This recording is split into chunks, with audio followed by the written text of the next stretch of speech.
А на тема климатски промени до 8 часот денес во Македонија наутро. Климатските промени го земаат својот данок во секој сегмент од живењето. Климатските промени во комбинација со човечки фактор навистина знаат да предизвикаат катастрофални последици. Видовме што се случи во Босна, ке не толку далеко и таа 2016 година која имавме и големата поплава во Скопје, за жал со голем број на човечки жртви.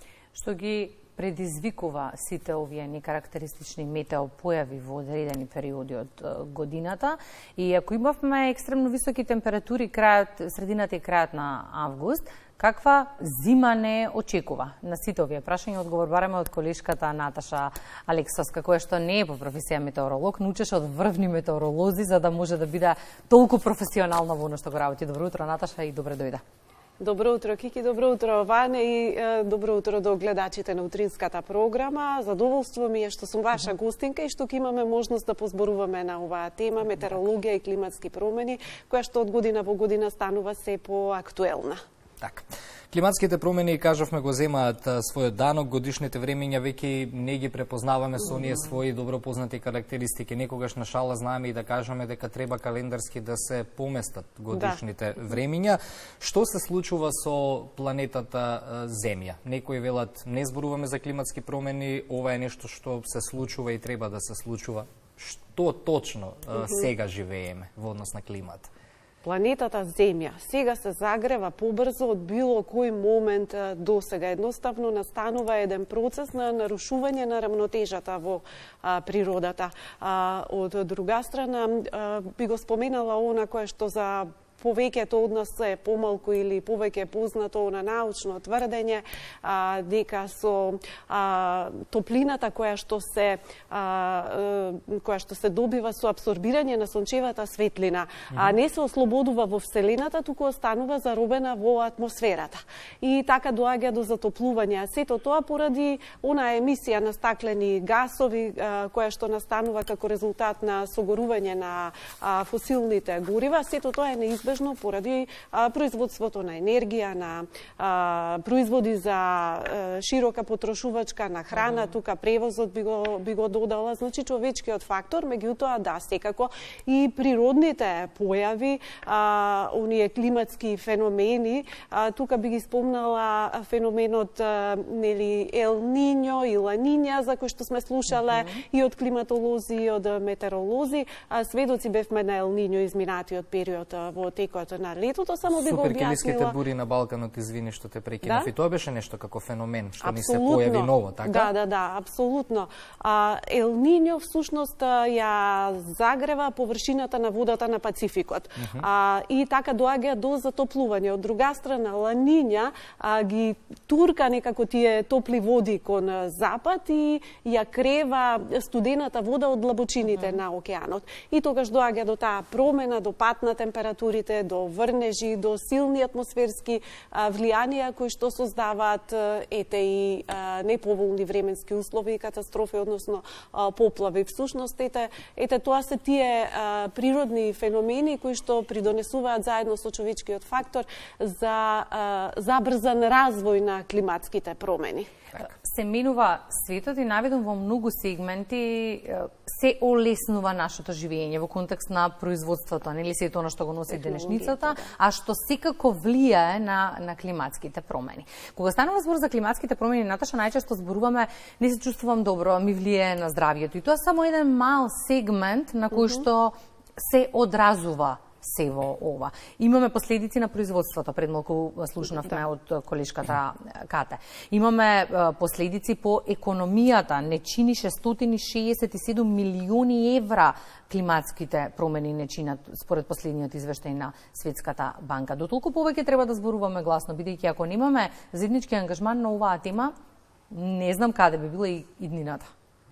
Да, апсолутно. Тоа е една фрапантна и загрижувачка бројка како податок од Светската банка, која што ја споменавте пред малку и во прилогот исто имавме можност да слушнеме. Да, секако треба да зборуваме гласно, треба да се превземат соодветни мерки. Штетите се големи. Еве, почнувајќи од загревањето на атмосферата. Знаеме што се случува во топлиот период. Доаѓа до суша, дефицит на врнежи, тоа се одразува во земјоделството, се појавува недостаток на влага во почвата, потоа топлото време создава опасност од пожари на кои што бевме сведоци до неодамна, во текот на летото, а пожарите од друга страна го зголемуваат нивото на CO2 и аглерод диоксид во воздухот, со тоа се создава опасност за појава на вируси во воздухот и сето тоа се одразува точно на човековото здравје. Исто така би го споменала и превозот, значи треба да се превземат мерки, секој од нас индивидуално, за поздравување е користењето на велосипед кога имаме поволни временски услови за тоа. Меѓутоа, како што споменавме, здравјето во прв план, а да не зборувам за штетите кои што настануваат од катастрофите, односно од поплавите, колку тие чинат. Так. Ја споменав и суперкелиската бура која што изненади дел од жителите на Балканот изминатиот период.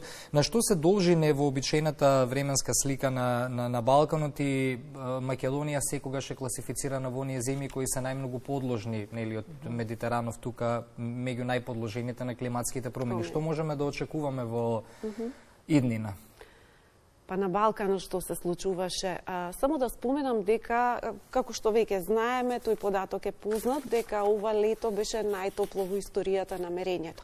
Ако се вратиме малку наназад и со пролетта се случуваше истото, всушност имавме една повеќе месечна топлотна низа. 2023 беше прогласена за најтопла, а се прогнозира дека и 2024 можеби ќе го надмине рекордот, меѓутоа, односно ќе го добие истиот епитет, но сепак сега не е толку сигурно од причина што периодов на Балканот се случуваат едни поинакви промени. Како почна се? Прво се сеќаваме на оние невообичаени поплави во Сахара, потоа се смирија ураганите во Атлантикот, сега малку метеоролошки, и потоа исчезна оној исландски циклон кој што заедно со африканскиот антициклон го донесе тоа затоплување во регионот, и регионот беше еден од најтоплите делови не само во Европа, туку и во светот. А потоа, во срцето на земјината топка продре оној студен воздух од Арктикот, и кога имаме акумулирана топлина и продор на постуден воздух, тога се случуваат такви моćни циклони. Првично го имавме на крајот на календарското лето и почетокот на есента, така наречениот циклон Борис, кој што нели зафати источна и централна Европа, и сега до неодамна се уште актуелниот на регионот кој што донесе поплави кои за жал однесоа и човечки животи. Така што тоа е причината, и сепак овие кластери на грмотевични облаци знаат и подолготраен период да се задржат во регионот. Што значи тоа, каква зима не очекува, Наташа? Зборувавме за грејната сезона. Да. Ќе ни треба ли повеќе топлина во домовите? Она што го прогнозираат метеоролозите периодов, дека ќе имаме умерена зима. Што значи тоа? Минатата зима се карактеризираше како поблага зима, немавме екстремно високи температури, да се подсетиме, немавме ни многу снежни врнежи, а во главниот град немаше ниту еден ден снежна покривка, што беше прв пат досега во споредба со изминатите години. Зимата ќе биде умерена со некои големи отскокнувања од вообичаениот температурен просек. Се очекуваат врнежи, кога зборуваме за зимата, значи снежни врнежи се прогнозирани некаде за крај на декември, почеток на јануари, особено околу Божик. Да, така што постои веројатност за време на божикните празници да имаме снег. Тоа е убав податок. Меѓутоа ќе споменам дека како што се зголемува прогнозираниот период, се намалува точноста на прогнозата. Сепак овие информации треба да се прифатат со известна резерва, бидејќи најточна е прогнозата за утре, за наредните неколку денови, а оваа сезонска прогноза е подложна на промени. Меѓутоа, тоа е она што го најавуваат метеоролозите за кај нас, за нашево поднебје, додека пак метеоролозите од регионот изнесоа прогноза дека зимата ќе биде најстудена во последните 10 години. Сега, кај нас малку се судираат континенталната и медитеранската клима, така што ќе видиме што ќе се оствари.